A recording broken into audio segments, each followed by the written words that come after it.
Alright, today we're going to be looking at some square root composites. Our objective right up here at the top says, I can prove whether square roots and squared functions are inverses using composite functions. Composite functions. We're going to be placing things inside of each other and working them out and simplifying them. Verifying inverses. So two functions, f of x and g of x, are inverse functions if and only if, there's our key right here, if and only if f of g of x gives us x and g of f of x gives us x. Okay?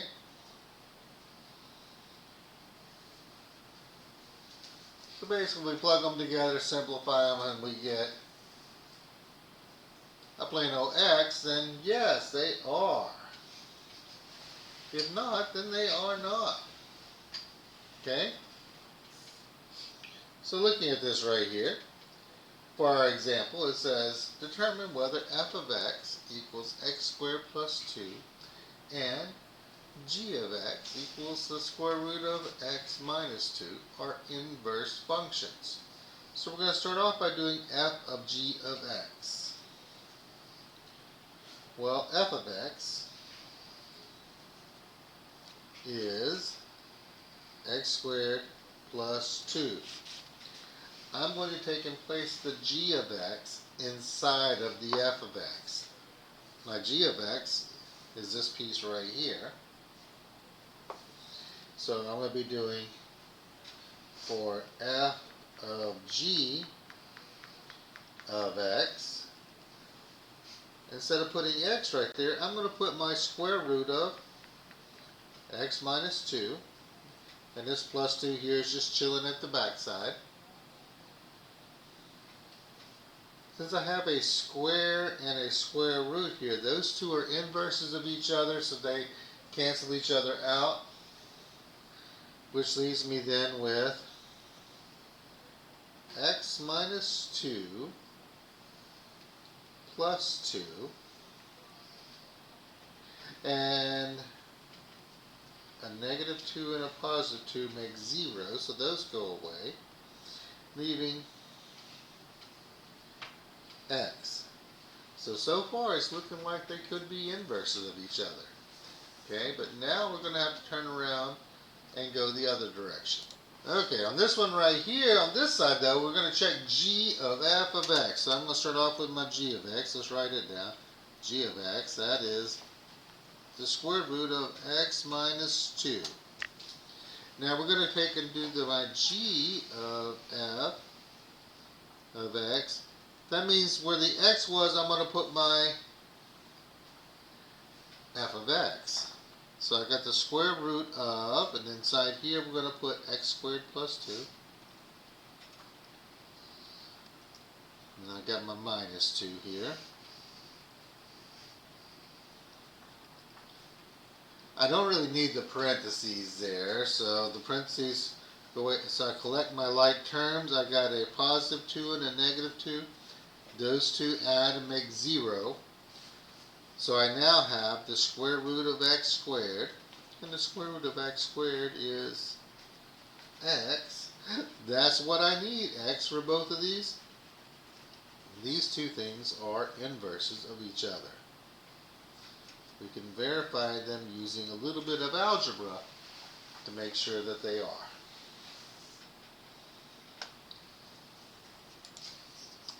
So let's look at another example here.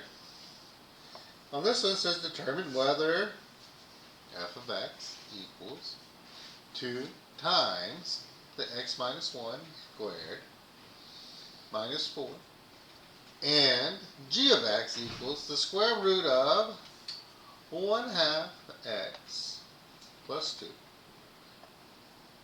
then plus 1 are inverses. That's a whole bunch of gobbledygook going on there, but we're going to plug it in and see what happens. So start off with, I always like to rewrite my f of x to make sure I'm putting the right stuff in the right spot. So f of x is 2 parentheses x minus 1 squared minus 4. Now to find my f of g of x,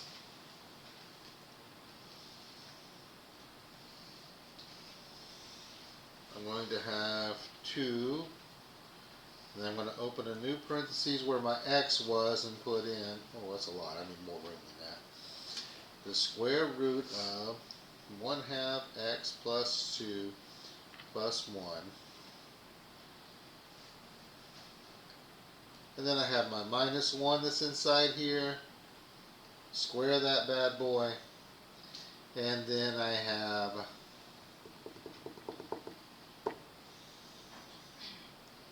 my minus 4 on the outside.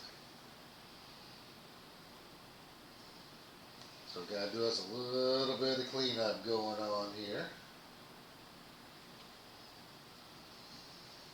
So to clean this up a little bit, the first thing I'm going to do is collect my like terms here, my plus 1 and my minus 1. Those both add to 0.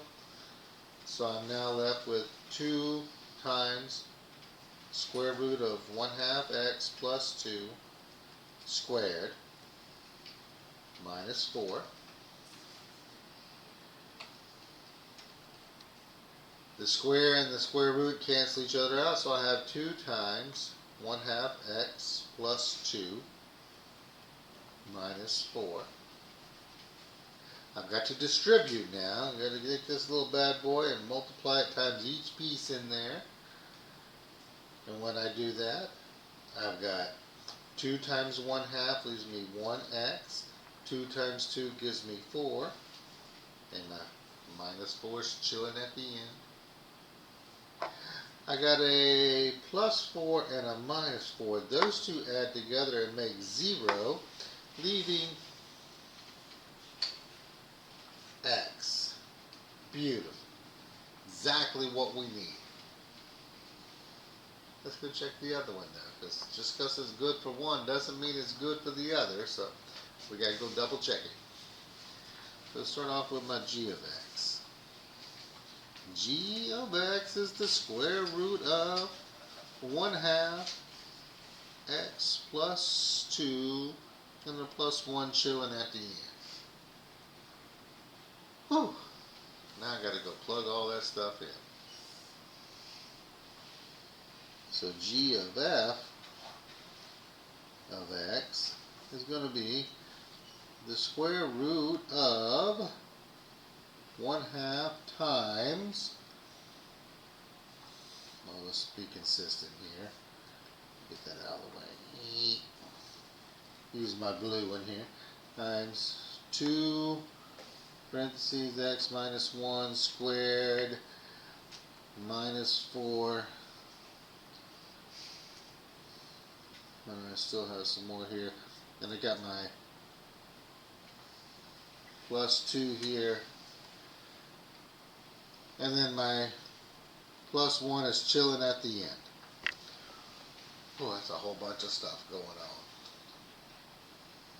So just like we eat an elephant, we take one little bite at a time. First thing I'm going to deal with is,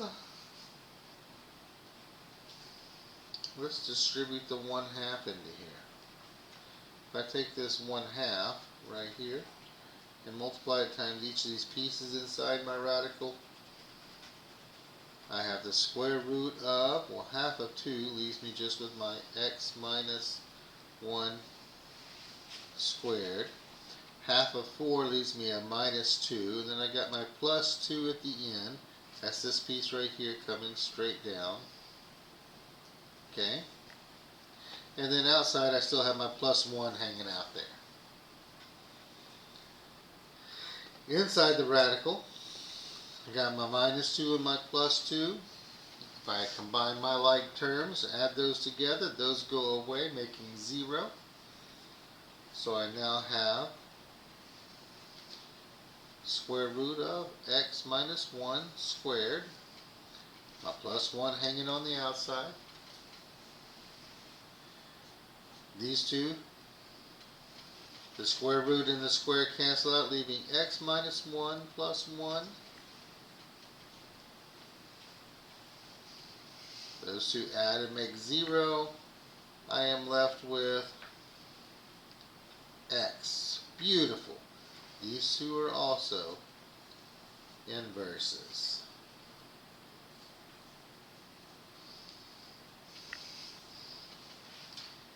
If on the first one, if the question is simply asking, are they inverses, and our first one that we worked out came out to something other than x, we could stop and write no and move along.